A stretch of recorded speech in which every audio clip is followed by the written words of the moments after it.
அர்ஜுன் வந்து பாருங்க, அவருக்காக ஒரு கொரியர் வந்திருக்கு. ஓபன் பண்ண மாட்டாரு, ஸ்மெல் பண்றாரு பாருங்க, நாய்க்குட்டி மாதிரி. இல்ல இல்ல இல்ல, அது நாங்க கை வச்சது. Please open. பாரு, நாங்க ஓபனே பண்ணல. அது நல்லா ஓபன் பண்ணுங்க.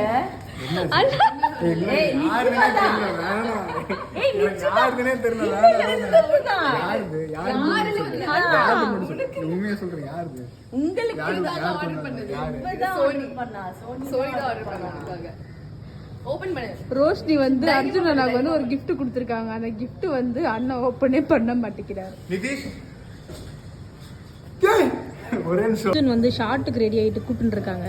சேட்டை பண்ணி உட்காந்துருக்காரு அவங்க எல்லாத்துக்கும். போங்க, அந்த கொரியர் ஓபன் பண்ணுங்க. சீக்கிரம் ஓபன் பண்ண, நாங்க போறோம். எங்களுக்கும் டைம் ஆகுது. நானும் போயிட்டு ஹேர் பண்ணணும். உங்களுக்கு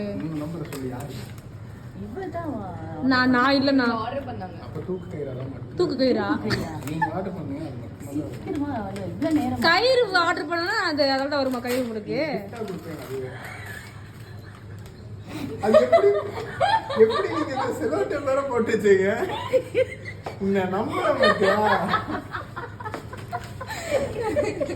என்ன இருக்கு அதுக்குள்ள? எங்க ஹார்ட்பீட்டுக்கு வந்தேன்னா எனக்கு பாசமா இங்க சுத்தி இருக்கவங்க என்ன கொடுக்குறாங்க பாத்திருக்கீங்களா? இதுதான் எனக்கு இங்க கிடைக்கிற பரிசு. கிட்கேட் வாங்கி கொடுத்திருக்கோம், யோகட் வாங்கி கொடுத்திருக்கோம், அப்புறமா சிக்கன் வந்து எல்லாரும் ஒண்ணா சாப்பிட்டுருக்கோம். பொய் எல்லாம் வாங்கி கொடுத்து இவங்களே சாப்பிடுவாங்க. கிட்கேட் எப்போன்னு தெரியல. கிட்கேட் வந்து ஒன்னு எடுத்தா நான் 10 எடுத்த மாதிரி பேசுவாங்க. மீதி தட்டு எனக்கு வரும். எனக்கு இப்படிதான் வரும். இதான் நான் இப்படி சாப்பிடுறேன். பாத்துக்கோ, எனக்காக பாசமா வாங்கி கொடுத்துருக்காங்க. உள்ள இன்னும் நிறைய இருக்கு. இதுக்கும் எனக்கும் சம்பந்தம் இல்ல கைஸ். இதோ இங்க எங்களோட ஹேர் ட்ரெஸ்ஸர் தான் இதெல்லாம் பண்ணுது.